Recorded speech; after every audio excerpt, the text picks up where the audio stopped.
Nosso boa noite a você.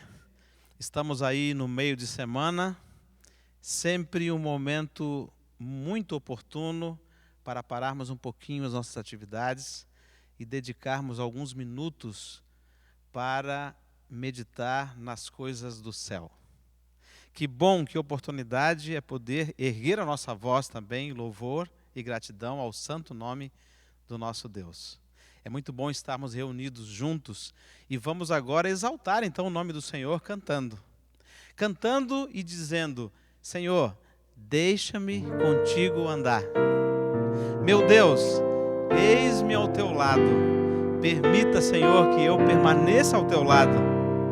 Que meu coração e os meus olhos possam se voltar para ti. Vamos cantar juntos?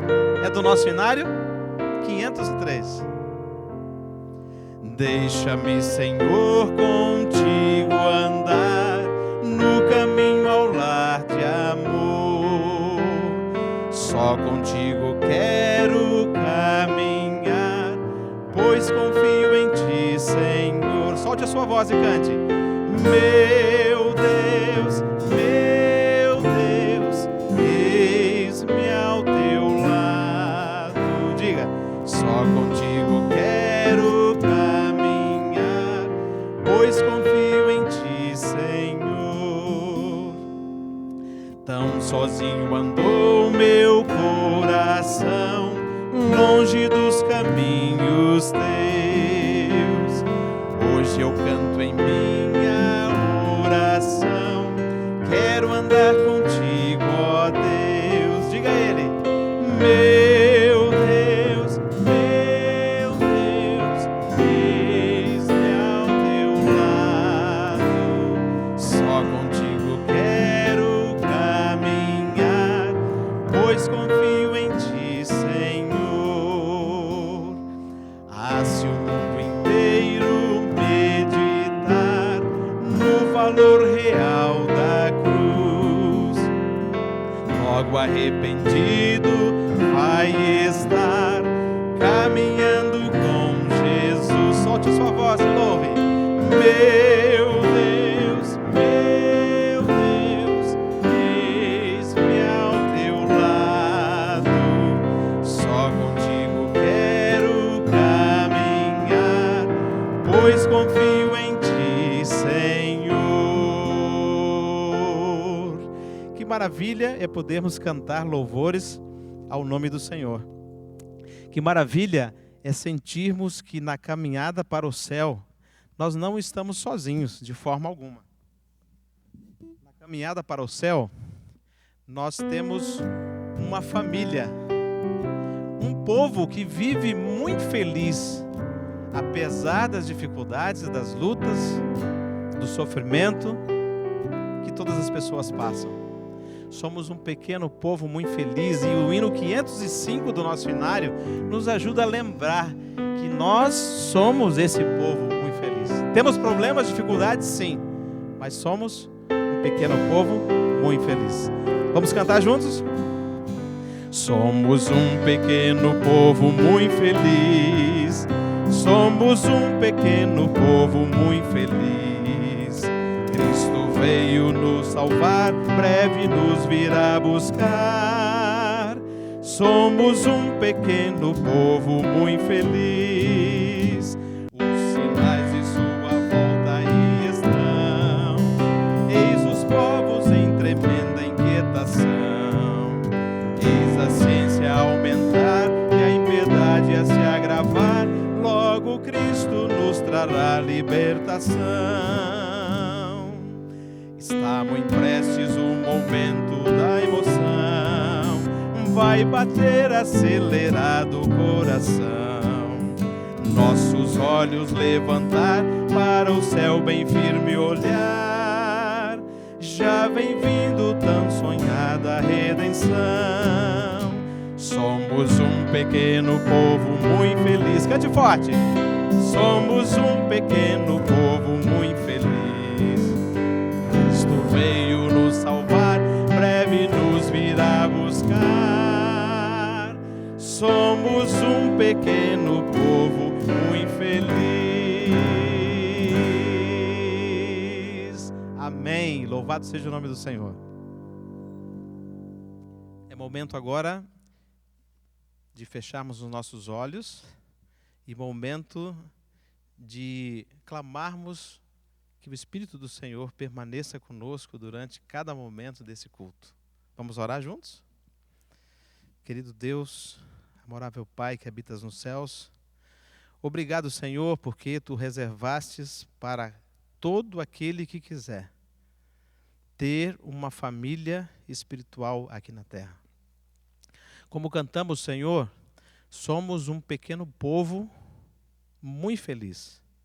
Somos sim felizes, Senhor, apesar dos pesares, das lutas, das dificuldades. Nós podemos contar com as orações, o apoio e o andar em conjunto para Canaã Celestial. Obrigado, Senhor, porque fazemos parte da Tua família aqui na terra. Oferecemos a Ti este culto de louvor e de gratidão. Aceita, Senhor, o nosso louvor. Clamamos também que Tu possas derramar mais uma vez porção do Teu Espírito sobre o Teu servo, o pastor Márcio, para que ele, ao abrir a Tua palavra, possa ser porta-voz da mensagem de esperança nessa noite. Clamamos em nome de Jesus. Amém. Nós queremos cumprimentar você com a paz do nosso Senhor Jesus Cristo e nós chegamos ao final da nossa série a respeito dessa primeira epístola aos Tessalonicenses. O apóstolo Paulo, nas suas últimas palavras dessa primeira carta, ele tem assim, um tom muito prático. E ele olha para a comunidade cristã naquele local como se fosse uma família. E ele trata as pessoas dessa maneira, dizendo que eles deveriam também se relacionar dessa maneira, como uma família. E ele usa uma palavra, que é a palavra irmão. E ao mesmo tempo que o apóstolo ele usa essa expressão para reforçar a grande ideia que nós temos de que nós pertencemos a essa família espiritual, a essa família de Cristo, e que nós devemos cuidar um dos outros. Paulo, então, ele traz alguns destaques nessa última parte. E ele trata da maneira como nós devemos lidar com aquelas pessoas que presidem a igreja, a comunidade religiosa, que de repente você pode usar a expressão os líderes religiosos. Eu prefiro usar a expressão servos espirituais. Também existe o tratamento, em segundo lugar, o tratamento, a maneira como nós devemos agir dentro dessa comunidade de irmãos e a maneira como nós devemos proceder com essas pessoas que têm algumas dificuldades. E por último, Paulo, ele vai pontuando várias coisas, vários conselhos para nós. E é justamente isso que nós estaremos analisando nesta noite. Por isso eu quero convidar você, nesse momento, a abrirmos, a palavra de Deus, nessa primeira epístola aos Tessalonicenses, no capítulo 5, e nos versos 12 até o versículo 28. E eu leio assim: Agora vos rogamos, irmãos, que acateis com apreço aos que trabalham entre vós, e os que presidem no Senhor e vos admoestam, e que os tenhais com amor em máxima consideração. Por causa do trabalho que realizam, vivei em paz uns com os outros, exortando-vos também, irmãos, a que admoesteis os insubmissos, consoleis os desanimados, ampareis os fracos e sejais longânimos para com todos. Evitai que alguém retribua a outro mal por mal, ou pelo contrário, segue sempre o bem entre vós e para com todos. Regozijai-vos sempre, orai sem cessar, em tudo dai graças, porque esta é a vontade de Deus em Cristo Jesus para convosco. Não apagueis o espírito, não desprezeis as profecias, julgai todas as coisas, retende o que é bom e abster-vos de toda forma de mal. Versículo 23. O mesmo Deus da paz vos santifique em tudo, e o vosso espírito, alma e corpo sejam conservados íntegros, irrepreensíveis na vinda do nosso Senhor Jesus Cristo. Fiel é o que vos chama, o qual também o fará. Irmãos, orai por vós. Saudai todos os irmãos com ósculo santo. Conjuro-vos pelo Senhor, que esta epístola seja lida a todos os irmãos. A graça de nosso Senhor Jesus Cristo seja convosco. Depois dessa leitura que nós fizemos aqui de alguns versos, nós queremos trabalhar aqui o primeiro tópico da nossa mensagem, com relação à maneira como nós devemos nos relacionar com aqueles que lideram a igreja de Deus, aqueles que são os pastores, que são os diáconos, as diaconisas, aqueles que trabalham na área de música, aqueles que são os nossos administradores, e nós temos muitos. Deus chama essas pessoas também de servos, os servos espirituais, ou líder eclesial. Independente da maneira como você queira tratar esse grupo, a palavra de Deus diz no versículo 13, que nós devemos tratar todos em amor, em máxima consideração. Sabe qual é o papel de um pastor ou de um líder eclesial? Eles têm um objetivo, e o objetivo, na realidade, é de admoestar, orientar, aconselhar. Isso representa que o papel do pastor ou do líder está, na realidade, com esse cuidado, essa atenção, esse carinho, esse respeito. E eu digo que, para um líder espiritual, liderar a igreja de Deus ou a comunidade de membresia, ele precisa de duas características. Uma é a firmeza, porque ele tem que orientar espiritualmente, dizer o que é certo, mostrar onde está o erro, mas ao mesmo tempo ele precisa de doçura, ele precisa de carinho. Eu sei que isso não é tão fácil, mas nós precisamos agir como um pai que precisa corrigir, que precisa orientar, mas que também precisa mostrar amor. E essa linguagem da disciplina eclesiástica, ou a palavra disciplina, também entra aqui no contexto do apóstolo Paulo. Porque ele apresenta para nós que um verdadeiro pastor, um verdadeiro líder, ele tem que agir como pastor. Ele não pode agir como lobo, que tem interesse na membresia, que utiliza os membros para atingir um propósito, para promover, quem sabe, os seus alvos, alcançar os seus objetivos. Ele precisa aprender a respeitar a membresia, ele precisa tratar a membresia com carinho, mas não podemos esquecer que a disciplina faz parte desse processo. E a disciplina hoje, em nossos dias, ela está esquecida. Mas a gente tem que entender que muitas pessoas no passado sofreram com uma disciplina que foi aplicada de maneira errada. Toda disciplina, quando ela é apresentada na palavra de Deus e baseada na palavra do Senhor, ela tem esse tom de restauração. Quando eu tenho que corrigir o meu filho, eu preciso conversar com ele, eu preciso, às vezes, olhar nos olhos dele com firmeza. E o último recurso, quem sabe, é a disciplina física, eu vou ter que tirar privilégios. Mas o objetivo, na realidade, não é a punição. O objetivo, na realidade, é a restauração. É para que ele entenda, para que ele possa compreender alguns procedimentos e até salvar a sua vida. Então, um verdadeiro líder eclesial, ele cuida e ele age com essa linguagem também da disciplina.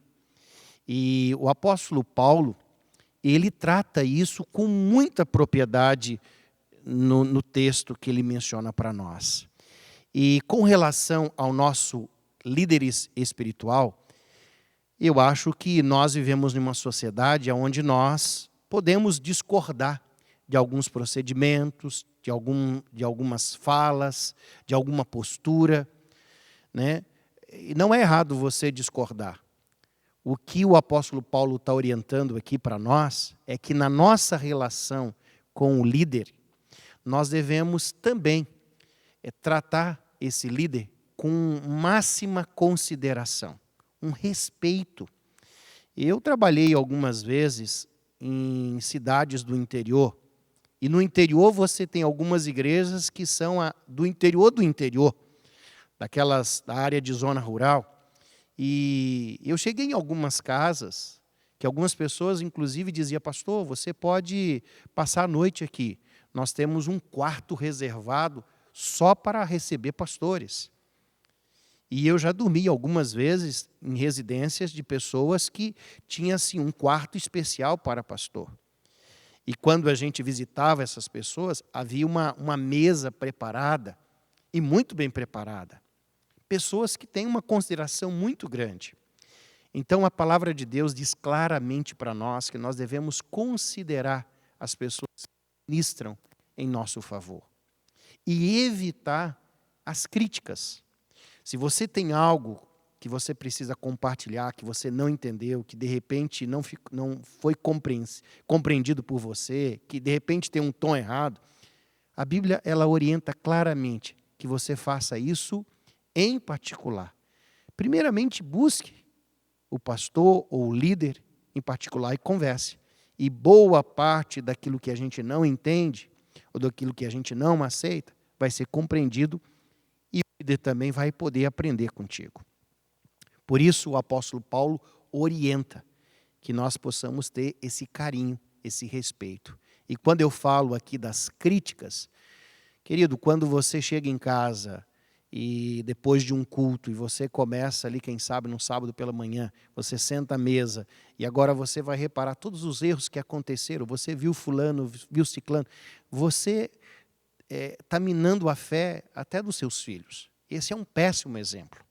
Então, eu sei que o apóstolo Paulo aqui está puxando a orelha de cada um de nós, inclusive a minha, né, que a gente tem a tendência de estar com os nossos líderes e às vezes a gente pode também criticar, e eu tenho os filhos que estão perto, e a Bíblia está dizendo para nós que nós devemos evitar esse tipo de comportamento. Mas a palavra de Deus, o apóstolo Paulo continua nos orientando. E ele não orienta somente nesse aspecto. Ele orienta também num aspecto como é que nós devemos viver dentro do ambiente da igreja. E esse ambiente, ele tem problemas, ele tem dificuldades, as pessoas têm necessidades especiais. E a tarefa não é aqui do pastor, mas a tarefa nossa, como membros da igreja, é pastorear as pessoas que estão ao nosso redor. O Evangelho de Mateus, ele diz assim: aonde estiver 2 ou 3 pessoas reunidas em meu nome, ali eu estarei. Esse texto, ele não é compreendido da maneira correta. Geralmente nós usamos isso para justificar, quem sabe, a nossa baixa frequência num culto de quarta-feira, e a gente de repente diz: onde tiver 2 ou 3 reunidos, Deus vai estar. Deus realmente está no nosso meio. Mas a palavra de Deus aqui está dizendo assim, que quando 2 ou 3 pessoas estiverem reunidas para tratar, para elaborar um plano, para resgatar a ovelha errante, o membro faltoso, ali eu estarei. Então existe uma obra que precisa ser realizada por todos nós, que é a obra do resgate, é a obra do amparo, é a obra de você apoiar as pessoas que fazem parte da nossa comunidade. E o apóstolo Paulo, ele começa a mencionar vários grupos de pessoas. Primeiramente, ele fala no versículo 14, ele diz assim: os insubmissos devem ser admoestados. Quem são esses insubmissos que o texto está declarando aí? Os insubmissos aqui são aquelas pessoas que, em função aí da crença de que Jesus ia voltar, e eles aguardavam a volta de Jesus para os dias deles, né, a chamada parousia, então alguns pararam de trabalhar. Mas não só pararam de trabalhar, eles então não trabalhavam e aí eles precisavam comer. E aí iam comer aonde? Iam até a casa dos irmãos. E os irmãos então colocavam o alimento, eles comiam, mas faziam muito mais do que isso. Essas pessoas passavam em uma casa, iam em outra, e daqui a pouco eles estavam participando com as outras pessoas, de conversas de uma família, de outro, levando de um problema para outro, fazendo fofoca. Então o apóstolo Paulo, ele diz assim, que nós devemos orientar, corrigir aquelas pessoas que estão agindo de maneira errada. Então, por isso que dentro do discipulado, dentro da membresia da igreja, eu não posso simplesmente, em todas as pessoas, dizer, olha, tudo bem, abraçar. Existem pessoas que eu vou precisar conversar e dizer, olha, o procedimento, a maneira como você está vivendo, está errado. É isso que o apóstolo Paulo está dizendo para nós. Nós devemos corrigir. E para isso, existem as regras que são descritas lá em Mateus capítulo 18. Em segundo lugar, a palavra de Deus, no versículo 14, diz assim que os desanimados devem ser consolados. Olha, queridos, existem pessoas que, em virtude da perseguição, em virtude das dificuldades que acontecem, por exemplo, várias pessoas, elas tomam a decisão para o batismo e você, quando elas chegam a tomar essa decisão, elas frequentam a igreja, elas recebem apoio e elas são batizadas porque elas têm uma demonstração pública de que estão seguindo a Cristo Jesus. Mas, posterior ao batismo, as pessoas enfrentam muitas dificuldades. Elas perdem o emprego, a família, parentes rejeitam, as pessoas perdem amigos, aparecem dificuldades, e a igreja ali de Tessalônica, eles tinham dificuldades. E aí o apóstolo Paulo está dizendo, não, nós temos que apoiar essas pessoas que estão desanimadas. Então, a gente não deve abordar uma pessoa que não está vindo à igreja, ou que de repente parou de ter a comunhão com os santos. Eu vou, meu irmão, como é que você está? Há muito tempo você não está na igreja. Esse não é o tipo de abordagem.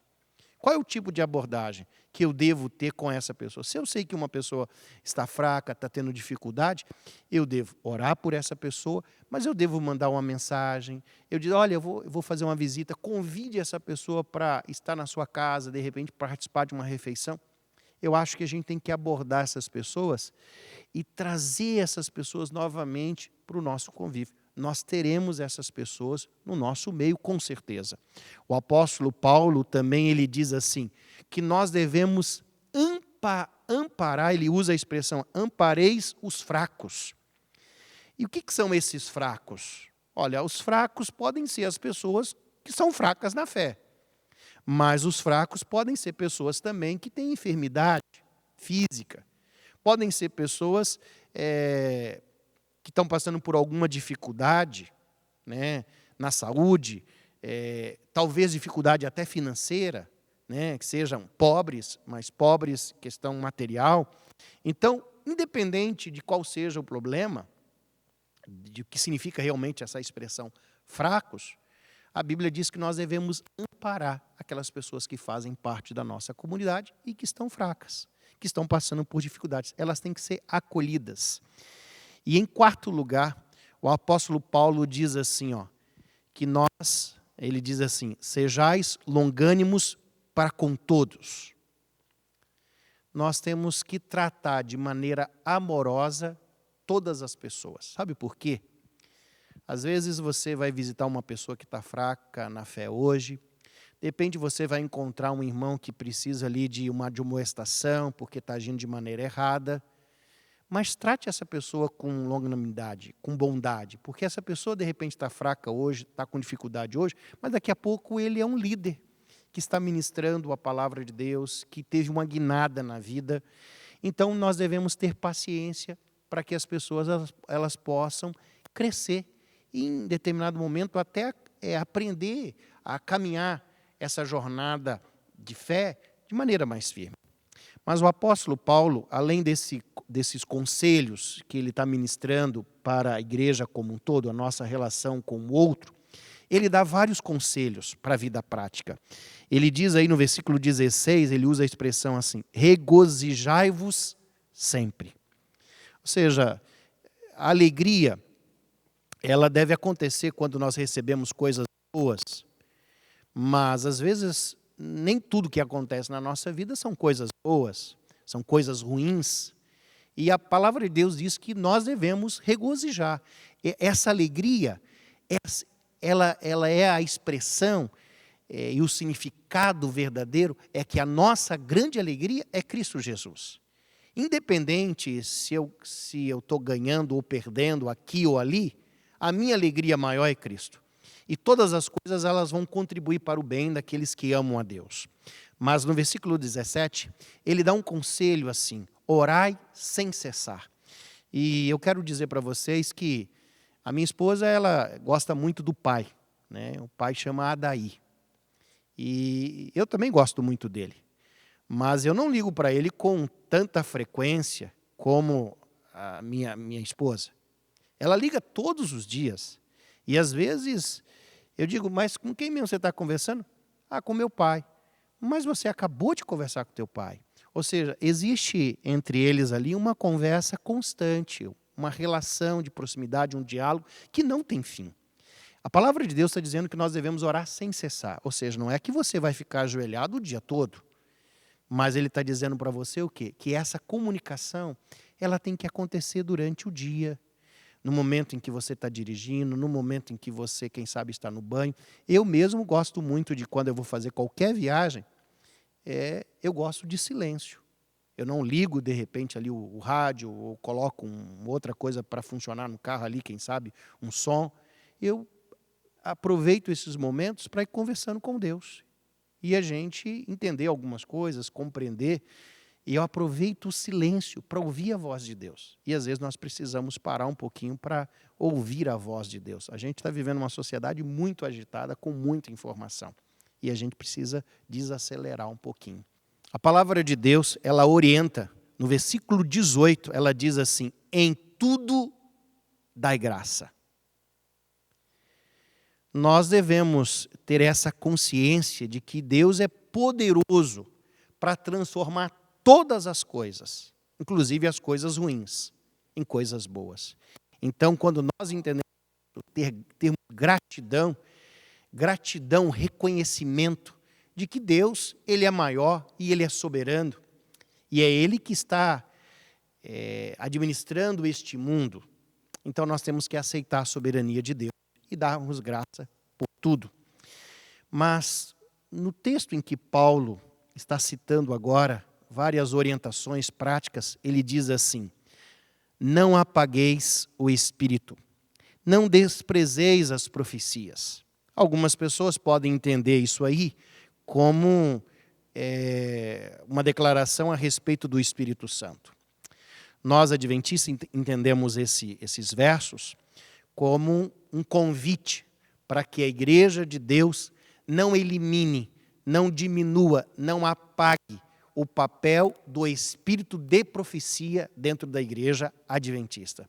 Existe uma característica que é da igreja adventista, que é a guarda do sábado. Essa é muito clara. Mas a outra característica que é da igreja adventista é o dom profético. E esse dom profético, nós cremos que Deus revelou à igreja orientações através da irmã Ellen White, uma escritora adventista, mas é muito mais do que uma escritora, é uma profetisa, e essa profetisa orienta a igreja. Eu já li vários livros, eu aprecio todos os livros, e eu acredito que Deus realmente usou a irmã White. O problema é que nós, brasileiros, nós acreditamos em Ellen White. E qual é o nosso problema? Não é aceitarmos o dom profético.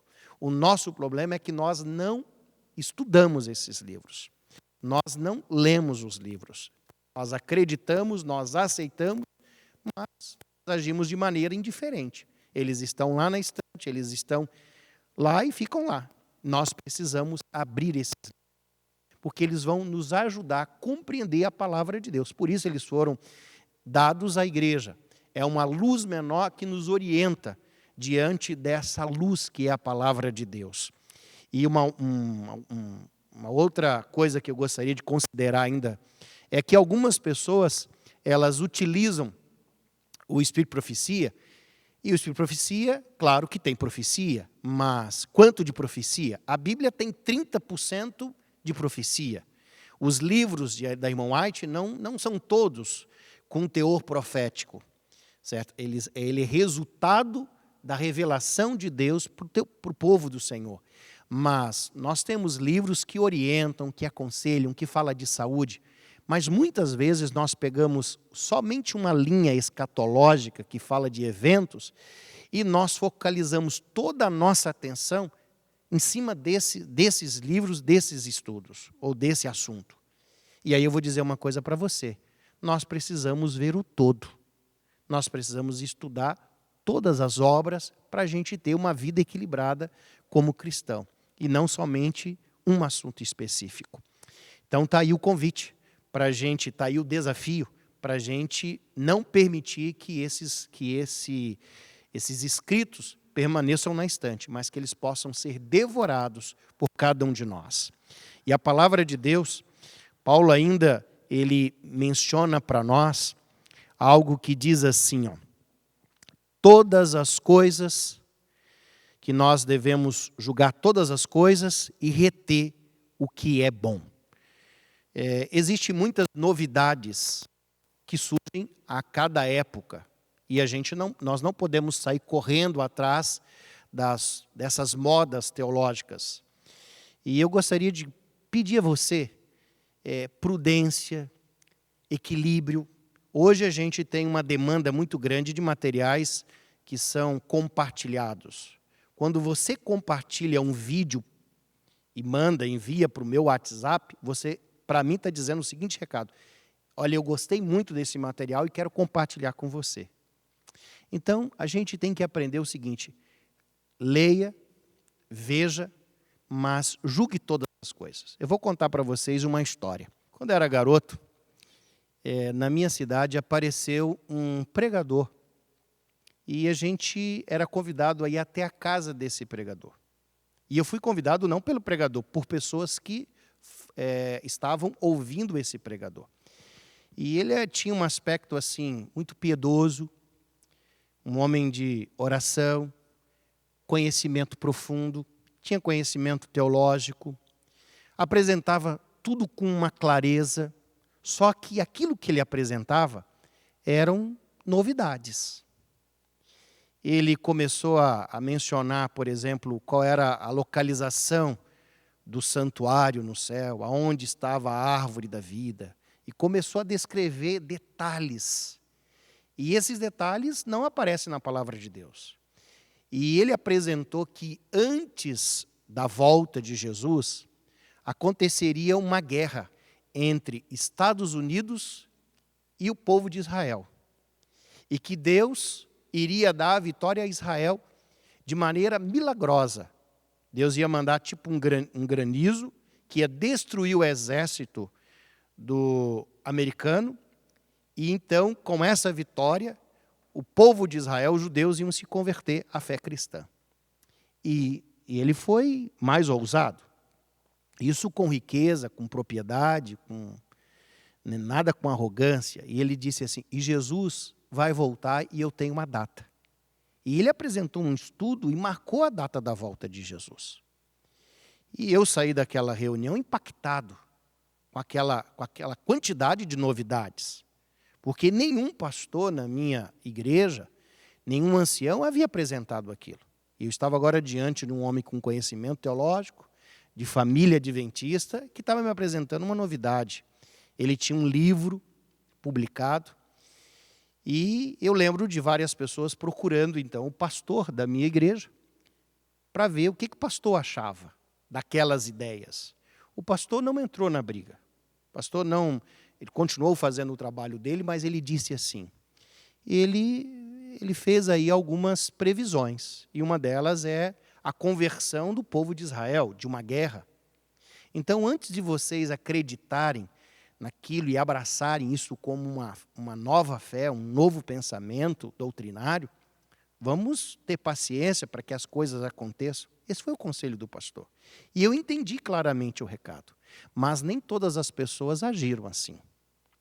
Eu lembro de alguns irmãos que foram para a igreja, em lugar de cantar "O dia não sei", eles cantavam "O dia já sei". E alguns abandonaram a igreja e até hoje estão fora da igreja. E aquele irmão que trouxe esse ensinamento? Ele teve que recuar porque não aconteceu nenhuma guerra em Israel, não houve nenhum livramento milagroso. Jesus não voltou na data que ele marcou. Então a palavra de Deus diz que a gente tem que ouvir, mas a gente tem que ter consideração, ter paciência e não sair compartilhando as coisas por aí, né? A gente tem que ter prudência como povo de Deus. Por isso a palavra de Deus, ela diz para nós e dá esse conselho. E o apóstolo Paulo, ele diz ainda, no versículo 22, que nós devemos nos abster de toda forma de mal. Que conselho útil para nós cristãos, né? Nós precisamos evitar alguns lugares, não que você de repente esteja fazendo algo errado, mas para não gerar suspeita, né? Nós carregamos o nome de Cristo. O nome de Cristo é muito importante e nós representamos Cristo Jesus. Por isso, nós devemos evitar aquilo que vai produzir, quem sabe, um comentário desagradável e até, quem sabe, algumas suspeitas. Esse é o conselho bíblico. O apóstolo Paulo, ele termina este livro pedindo para a gente orar pelos outros. Ele também estaria fazendo isso por essa igreja. Mas ele tem aqui alguns desafios para nós e algumas preocupações. E ele faz um convite, novamente, para a gente buscar a santificação. Ele também nos coloca aqui nas suas últimas palavras que Jesus vai voltar. E a volta de Jesus é o maior acontecimento da história deste mundo. E nós temos que estar prontos. Paulo, ele diz assim para nós, que nós devemos jamais perder o foco. Sabe, eu encerro aqui as minhas considerações a respeito dessa primeira epístola. E a gente poderia, quem sabe, pesquisar mais e estudar mais. E quem sabe eu ainda vou produzir alguns sermões ainda nessa epístola. Me chamou muita atenção aqui a palavra santificação. E daqui a pouco eu preciso compreender melhor um pouquinho o que Paulo pensava, como é que ele entendia a santificação. Uma outra coisa que me apareceu aqui também nesse livro, que eu não abordei, é o conceito de eleição. Como é que nós encaramos isso? E eu sei que também aqui essa questão do Espírito de Profecia poderia ser explicada com mais detalhes, com mais riqueza. Mas está aí para você pesquisar e quem sabe para a gente apresentar em algum momento no futuro. Nos próximos cultos de oração, nós teremos o pastor Elbio. Ele vai abordar um tema a respeito da família. E eu gostaria de convidar você para continuar acompanhando os nossos cultos todas as quartas. Porque eu sei que esses momentos difíceis que nós estamos vivendo, nós precisamos da palavra de Deus. Que Deus nos abençoe. E que você, nesse momento, possa louvar a Deus cantando o hino que nós estaremos entoando nesse momento. Como tivemos a oportunidade de cantar antes da mensagem, que fazemos parte de um povo muito feliz. A mensagem pregada pelo pastor Márcio nos lembra da necessidade de termos uma atenção especial para aqueles novos conversos que se unem nessa caminhada rumo ao céu. E nós queremos concluir agora esse mesmo pensamento com um hino que fala sobre a igreja do amor. O amor nos faz contentes, o amor nos dá prazer, e para a lei cumprir, o amor nos dá poder. O amor é Deus, o amor é Jesus. Vamos cantar juntos? 238 do nosso cenário. Vamos cantar em meditação, em resposta a essa mensagem.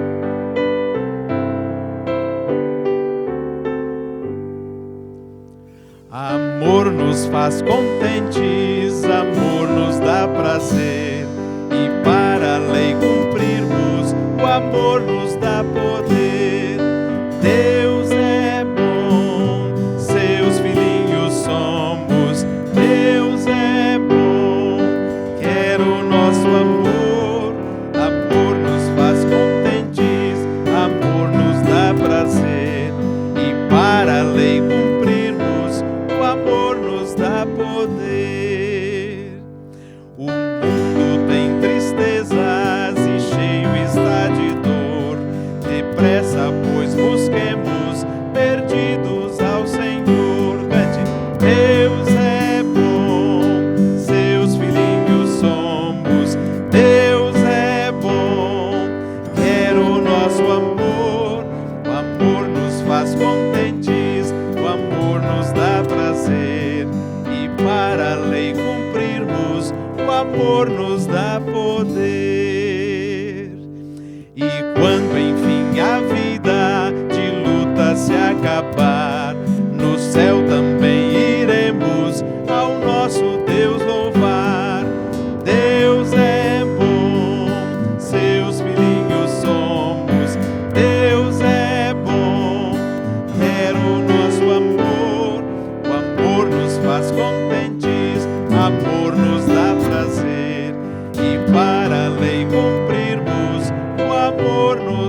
Obrigado, Senhor, porque permitiu que esta carta fosse preservada para a nossa leitura hoje.